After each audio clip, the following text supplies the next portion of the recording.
So first of all, it's great to spend a few minutes with you. And second, I don't know how to follow David James.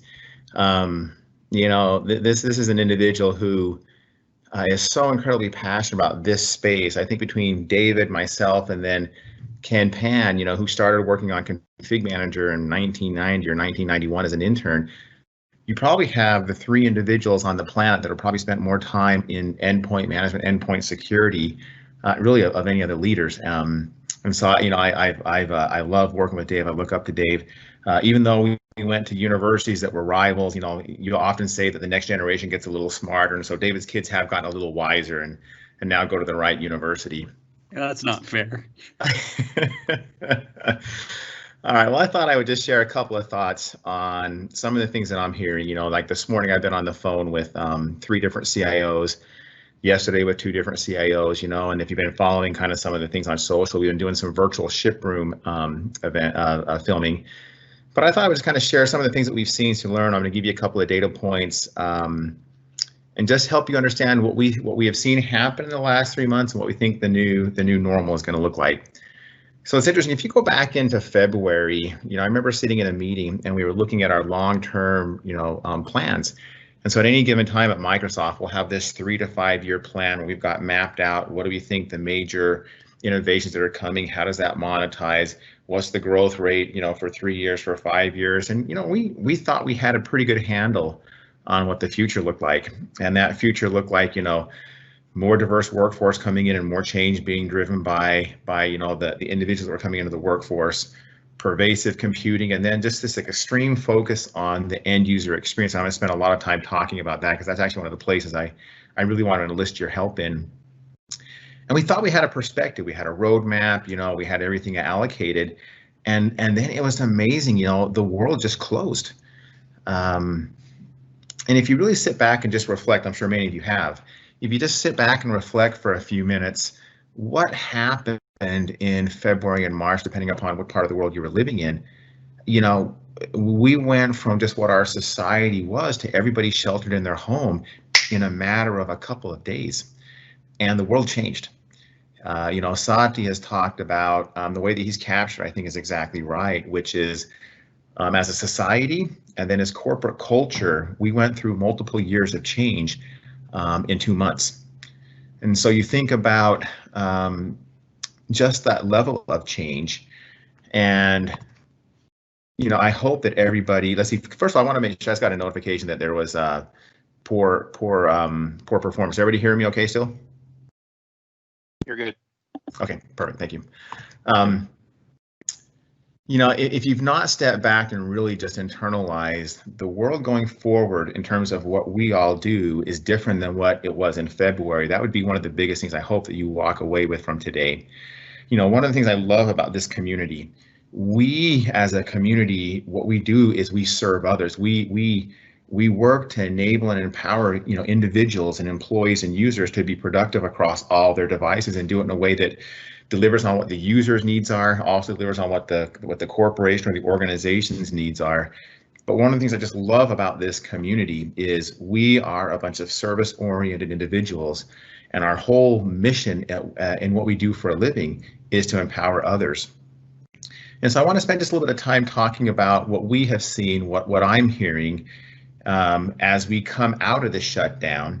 And just to kind of give you a data point, as I meet with my entire team, one of the things that I've communicated to them is I don't expect that I will be back in the office for another year.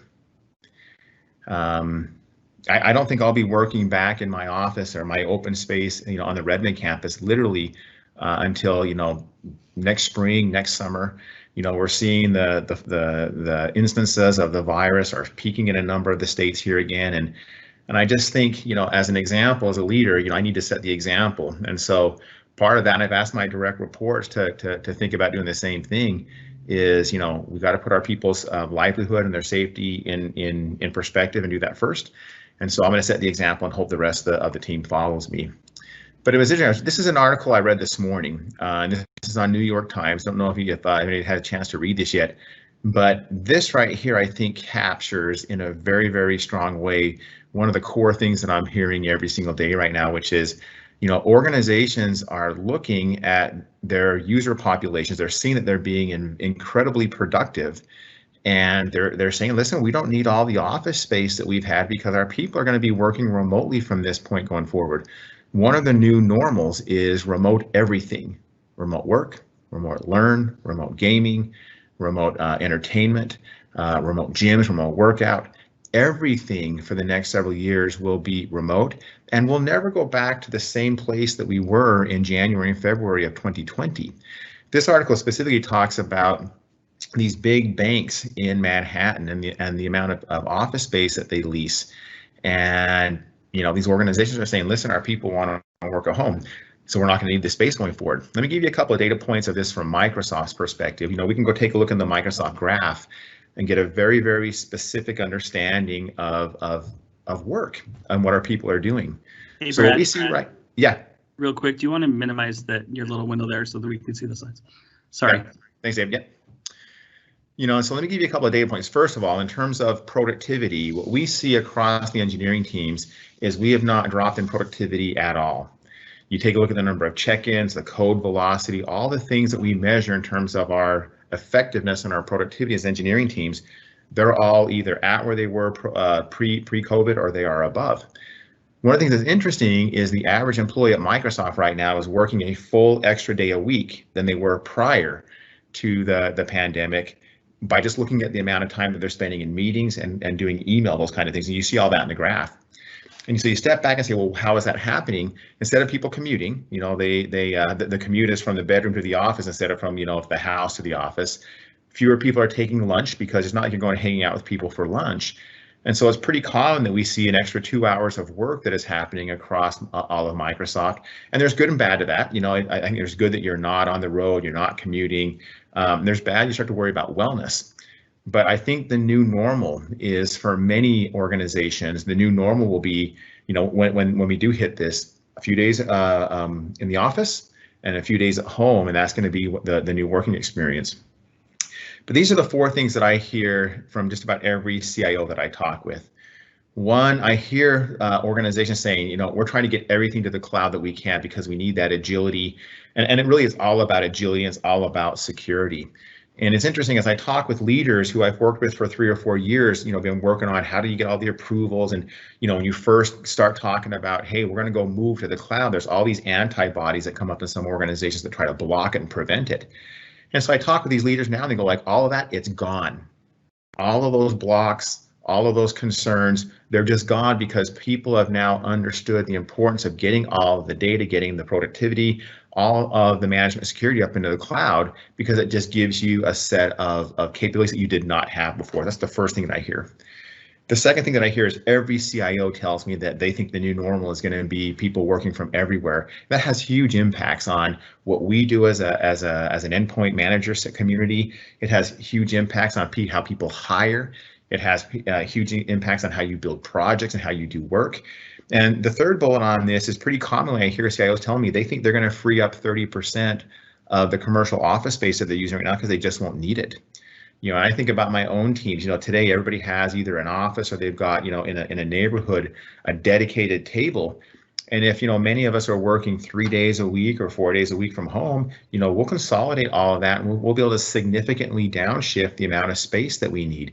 And it's fascinating. One of the things that you should think about just in your own companies is just go do the math on what it costs you per employee per year to have an office. For most people, they're surprised on what that cost is, and you multiply that by the number of users that you could actually free up space for, and it's a meaningful number. And the fourth thing that I hear is every organization is seeing their budgets cut. It's common that I hear, hey, travel budgets are being cut by 90%. Budgets are being squeezed depending upon the industry that you're in. Some are being squeezed more than others based upon how impactful the quarantine has been. But the concept of I want to simplify, I need to consolidate, and I need to find ways to save money is an overarching theme of every single conversation.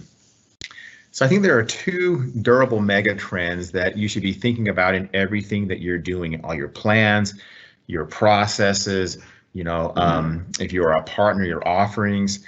And these two mega trends that we have, now landed into, and again, I talked about that change that 2 or 3 years worth of change that happened in 2 months.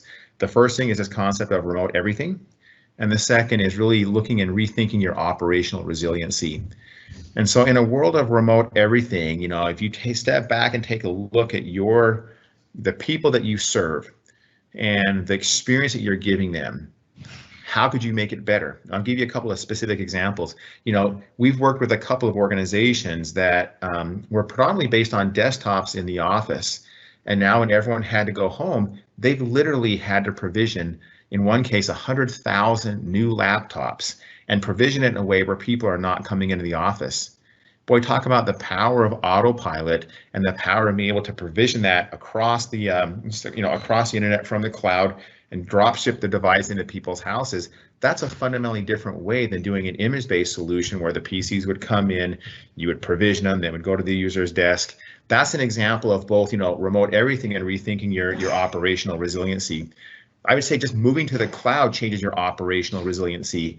You've seen some of the numbers that we've published about just how fast the uptake of Windows Virtual Desktop has been. It's been hard to keep up with the demand, if I'm being really honest with you. It's been amazing. But yeah, I talk with some leaders who tell me that, in one case, they were just getting the last of the new servers that they needed to entirely enable VDI for their users last week. And so you have to have this operational agility to scale up and to scale down, at kind of a moment's notice, because you just don't know what the world's going to look like. And so I would just encourage all of you to, schedule that time, whether it's just yourself thinking, where you're pulling in to get a set of people from across IT, from across the business, and just ask yourself, in a world of remote working, what are the things that you could do better? And then, looking at where your operational processes, supply chain, everything has had a challenge, how could you rethink that, and how could you do better as we move forward? So in terms of investment areas, the major areas that you'll see us investing in Microsoft Endpoint Manager, in EMS, and Microsoft more broadly, but this right here is really a specific focus on what my team is doing. You can see the areas here. I just want to comment on a couple of them. First, we talked about, work from home. Work from home, it involves all kinds of things. There's work here that we need to do about how do you better enable and embrace BYO? How do you ensure that users can work on a personal device and be productive, but at the same time, the organization has the security that they have to have in place? That could be done through VDI, that can be done through some of the MAM controls. There's a whole bunch of things that you're going to see us working in here that really enable both corporate devices and BYO devices to be effective, because we think there's going to be more of that. You can imagine work where, users have got multiple screens that are not necessarily attached to the same device. How could you actually take advantage of multiple screens? The concepts that some of the things that you're going to see us do in Teams integration is really quite remarkable. We've talked about the fact that the scale of Teams was just unprecedented. And we went from, I think the last numbers that we gave out publicly was we went from 300 million meeting minutes a day in Teams to well north of 3 billion in a matter of a couple of weeks. So from 300 million to 3.9 billion is, I think, the last number that we gave out publicly, meeting minutes a day. And so there's all these things that we can do inside of Teams, both from a productivity standpoint, but also from a security standpoint, to even make that better. One of the fascinating things in this work from home, shelter from home world is the attacks have not increased. Okay, so we've not seen a measurable increase in the attacks. What we have seen is the attackers have changed their tactic, and they're trying to prey upon both the fear and the appetite to learn more about the virus. And so for example, the phishing attacks that we see come in, the same phishing attacks we've seen for the last year, but they're now all under the guise of learn more about the virus. And so, more work that you're going to see us do as we bring security and IT together.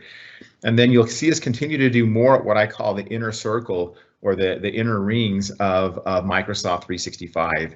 And if you've heard some of the things that I've talked about, one of the unique things about Microsoft 365 is we're able to bring all this data that comes into us, and it's more than 7 trillion pieces of data a day. We're able to bring that together and then work at this intersection of where identity meets the device, meets the applications and data. And that inner loop where we can in real time do analytics, do real-time determinations of trust, from a zero trust model, our zero trust model is completely dependent and built into that inner loop of Microsoft 365. So you'll continue to see us do more in that area.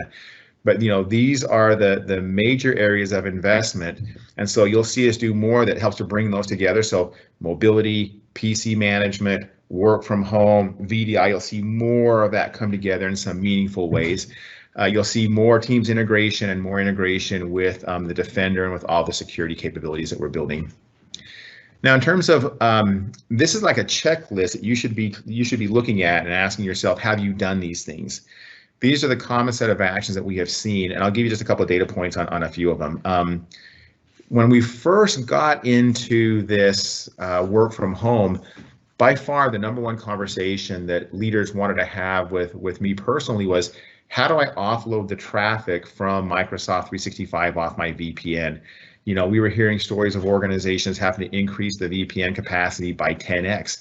At Microsoft, we were already going through the process of moving off of having a corporate network and a guest network to just having a network that is outside of the firewall. And so whether you're home or in your office, you're still coming through the same process, and that's all based upon conditional access and our zero trust. And so, for us, we had to increase our VPN capacity by 1.5 times, but it was relatively light relative to others. The cloud management gateway has been a savior for organizations in also getting that traffic off of the web. Co-management's been fascinating. I think as we started to talk about the concept of co-management to the industry, I don't think we were clear in what our vision was on it. And I think in a lot of ways, people were a little tepid to embrace it, but oh my word, has that changed in the last 6 months. If I were to show you the number of devices that have the MDM layer active and either managing in a pure MDM world or in a co-management, both Config Manager and Intune, that number has increased by 7-fold in the last year, and the acceleration on it is quite amazing. One of the things we have in the team is every day at lunch at noon, there's a report that comes out that shows us, what has happened in the last 24 hours and the last 7 days in terms of net adds of new mobile devices, new PCs. And that is one of my favorite moments of the day because it's amazing to watch these numbers grow. You'll see me publish a blog next week where I'll share, one of the things that I'll share some details about as we went into the quarantine model as a world. We saw a significant uplift in the number of devices per week that were coming into Intune. And then in May, we've actually seen those numbers double from what the steady state was back in January and February. And so, the desire and the intent for organizations to be able to manage from the cloud just went up dramatically. WVD, if you're not using WVD, I would encourage you to go get a tenant set up, start using it. You'll see significant investments coming out of my team on WVD integration.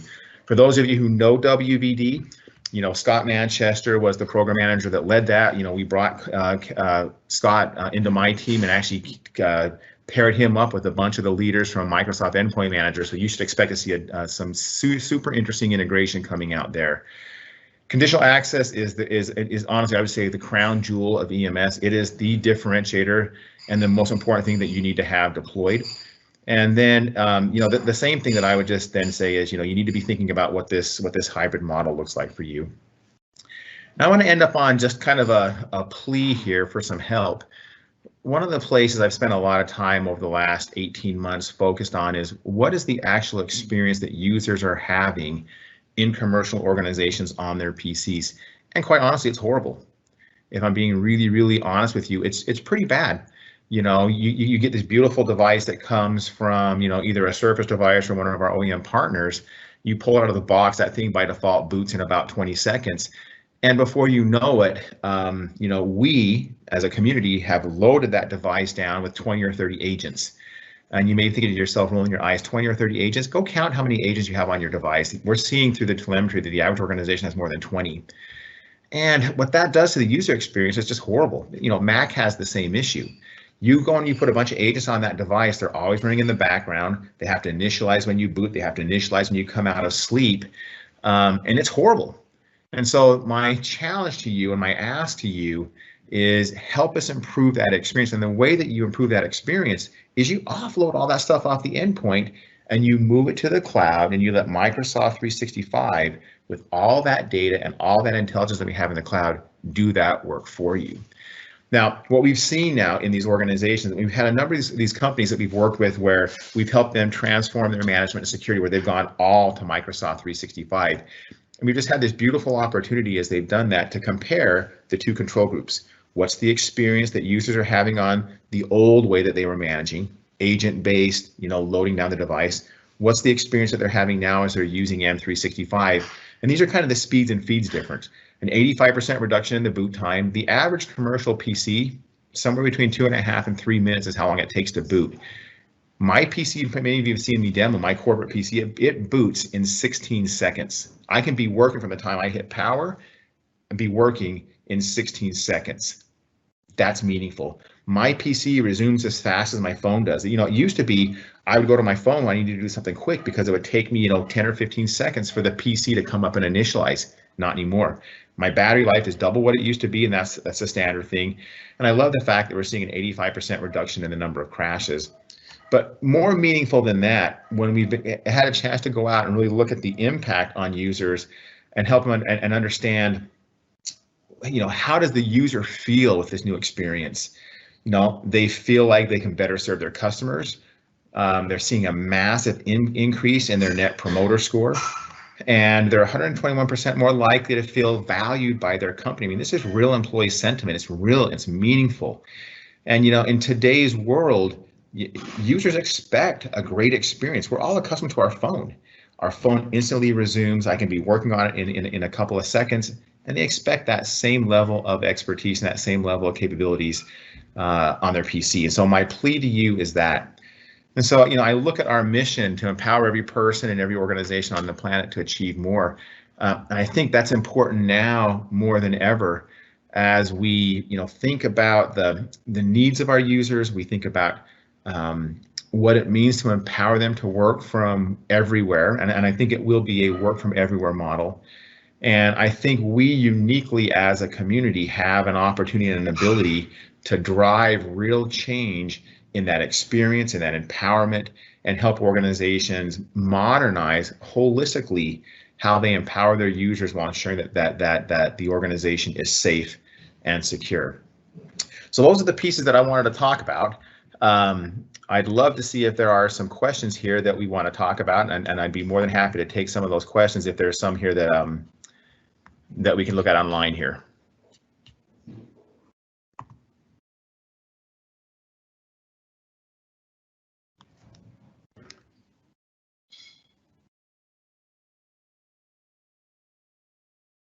Let's see, I'm just looking here at the questions that have been published. Let's see. Sorry about that, Brad. I was talking on. Yes, we do have some questions that were published.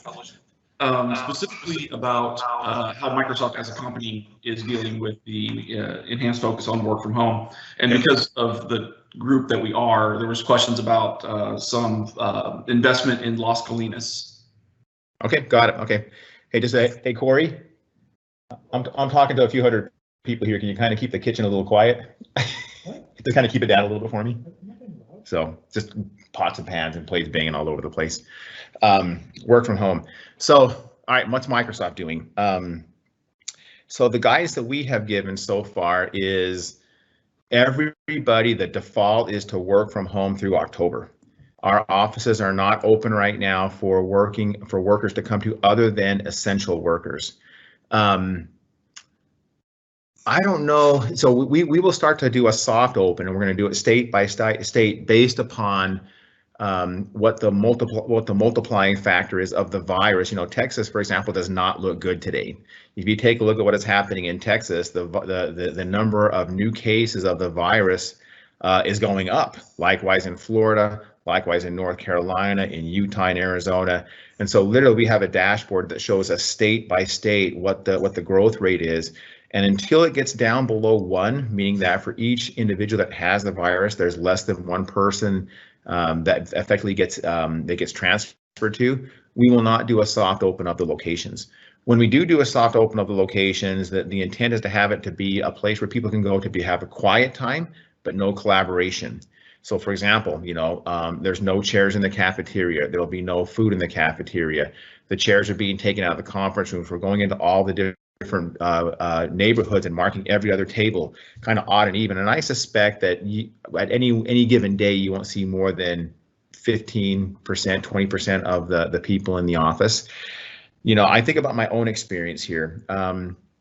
If you were to ask me in January if I could be successful and get my work done working 100% of the time remote, or even working 3 days a week remote in January, I'd have told you no way. Our culture was not one that accepted that.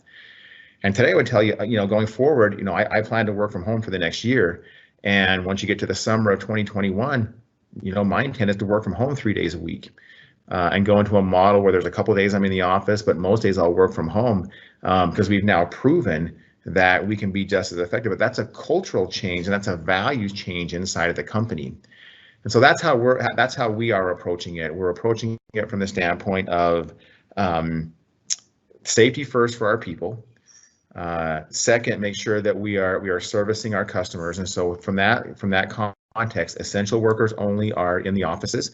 As we start to open, you know, the offices, maybe in July, maybe in August, it'll be for a quiet place only. But like, for example, there will be, we're not going to be holding meetings in meeting rooms. You'll be working in the office, but you'll be using Teams for your meetings.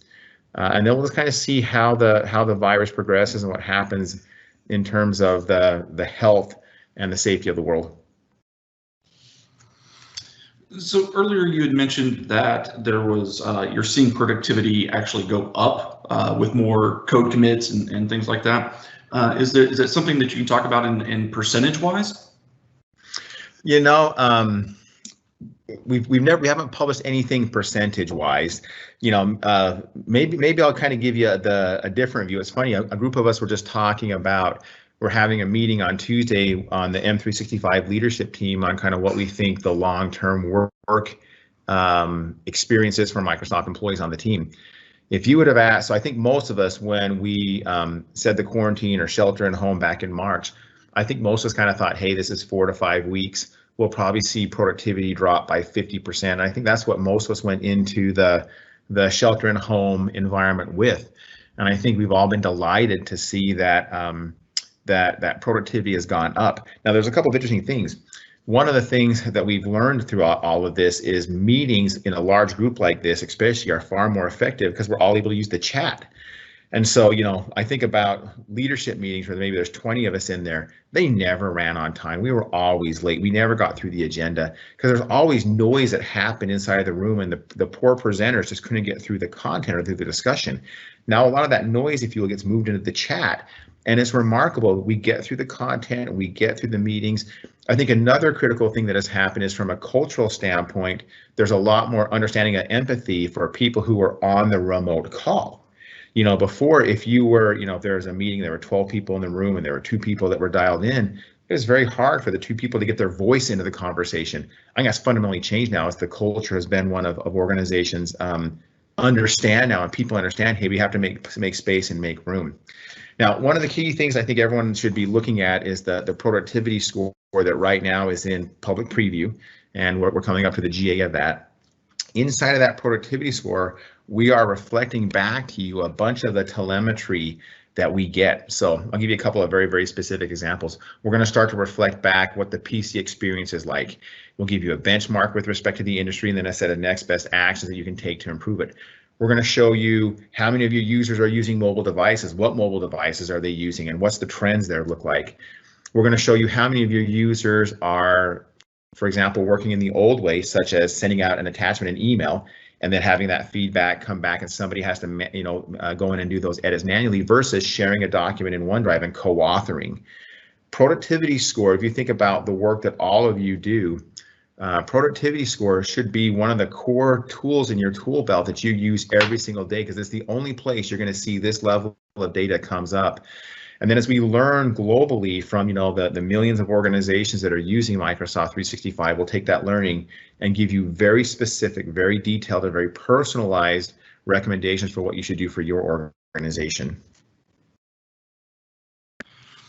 That's awesome. Okay. I know that we had you for 30 minutes and we are coming up on that time, so I want to be conscious of that. First off, a huge thank you from all of us that are online right now. Thanks for taking the time. Thanks for allowing your employees to take the time and connect with our communities. We really appreciate it. Is there any final thoughts that you'd like to hand out before we hand it off to Adam? You know, the advice I would say, use productivity score, use cloud management gateway, get tenant attached and co-management turned on. You know, start thinking about through those processes of a world of remote everything. How can you make the experience for your people better? And thank you for all you do. This is a community that's very near and dear to me. Well, excellent. So thank you very much. We'll let you get back to your day, and we appreciate it. So thanks, Brad.